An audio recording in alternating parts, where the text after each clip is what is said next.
Hello दोस्तों, नमस्कार। अपना सिनेमा हिंदी के आज के इस नए एपिसोड में आप सभी का स्वागत है।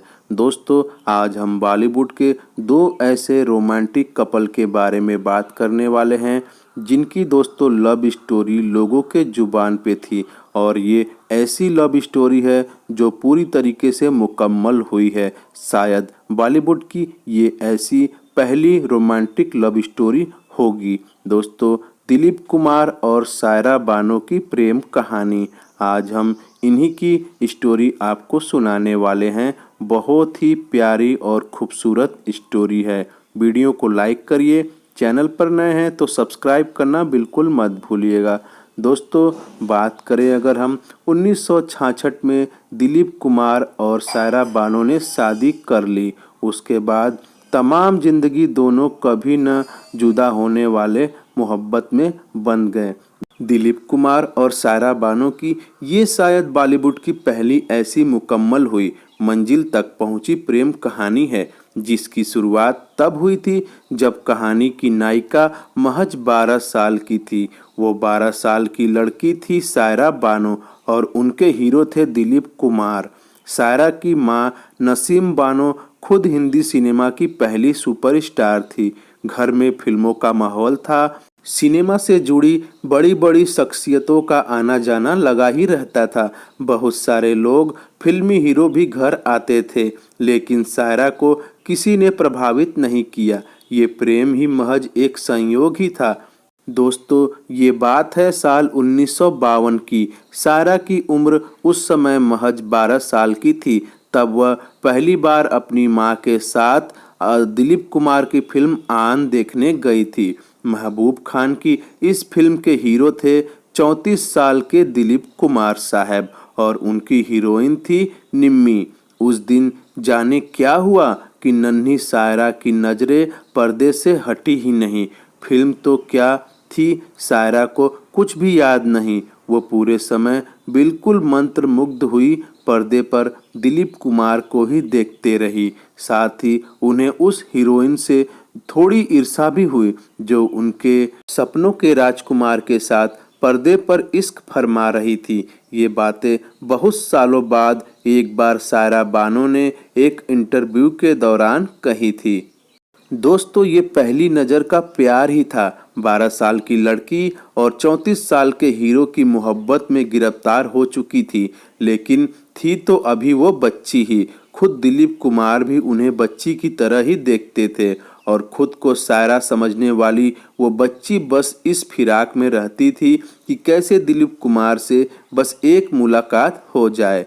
दोस्तों, मुगले आजम के सेट पर हीरो से पहले हुई थी उनकी मुलाकात। बता दें कि आखिर इस मुलाकात का मौका आ ही गया। सायरा तब 14 बरस के आसपास रही होंगी। 1960 में रिलीज हुई के ऑफिस की बेहद महत्वाकांक्षी फिल्म मुगले आजम की शूटिंग चल रही थी।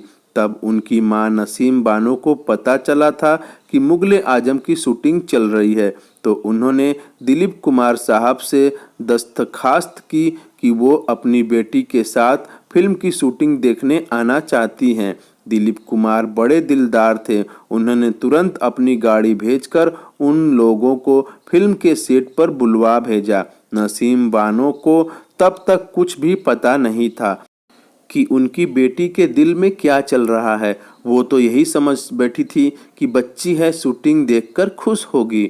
सायरा बानो ने एक इंटरव्यू में इस किस्से को भी बहुत विस्तार से बताया है। वो कहती हैं कि मैं मन ही मन बावली हुई जा रही थी कि हम दिलीप कुमार की फिल्म की शूटिंग देखने जा रहे हैं, लेकिन वहां पहुंचकर मेरा दिल ही टूट गया। जब हम सेट पर पहुंचे तो हमने देखा कि दिलीप कुमार का शॉट तो पूरा हो चुका है और उनका पैकअप हो गया है।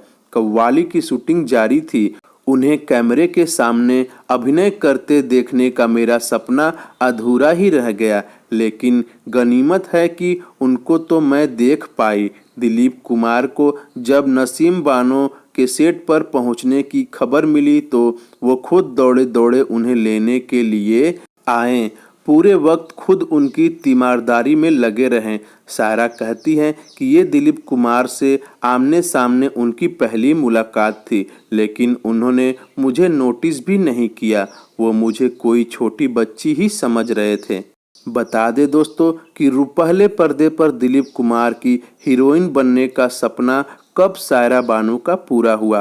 अब सायरा बानो के सामने दिलीप साहब के नज़दीक जाने का और कोई रास्ता नहीं था, सिवाय इसके कि वो खुद भी फिल्मों में आ जाएं। उन्होंने अपनी मां से फिल्मों में काम करने की इच्छा जाहिर की।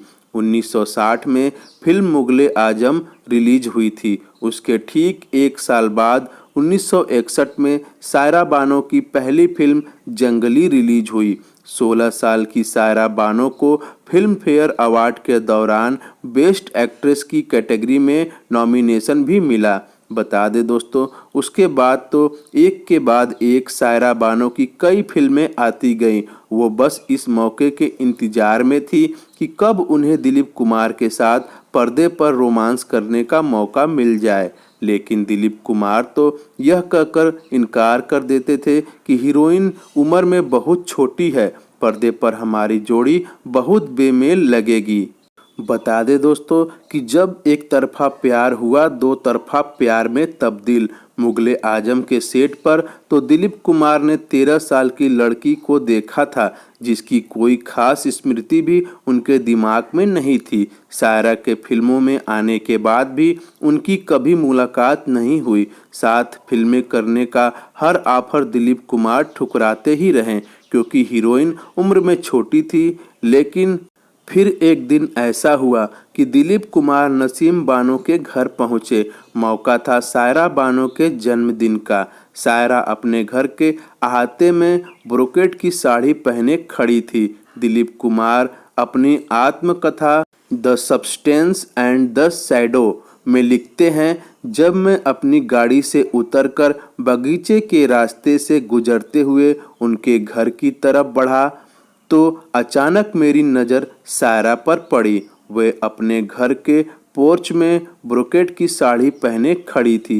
मैं बिल्कुल अचंभित रह गया। सायरा बिल्कुल छोटी बच्ची जैसी नहीं दिख रही थी, जिनके साथ काम करने के लिए मैं अब तक यही कहकर इनकार किए जा रहा था।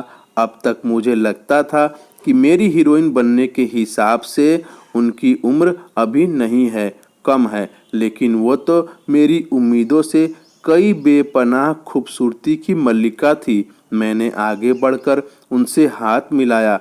वो लम्हा मानो वहीं थम गया। इसके बाद की कहानी तो जग जाहिर है। 20 साल की उम्र में सायरा का 12 की उम्र में देखा ख्वाब आखिर पूरा ही हो गया। दिलीप कुमार और सायरा बानो हमेशा हमेशा के लिए विवाह के बंधन में बंध गए।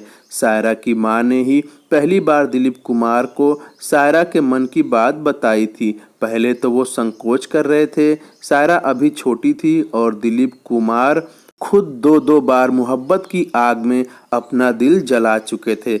आखिरकार उन्हें लगा कि ये लड़की उनकी जीवन संगनी बनने के लायक है। दोस्तों, 1966 में दिलीप कुमार और सायरा बानो ने शादी कर ली। उसके बाद की तमाम जिंदगी दोनों ने कभी न खत्म हुए और कभी न बुझे मोहब्बत के सतत जलते चिराग की कहानी बन गए।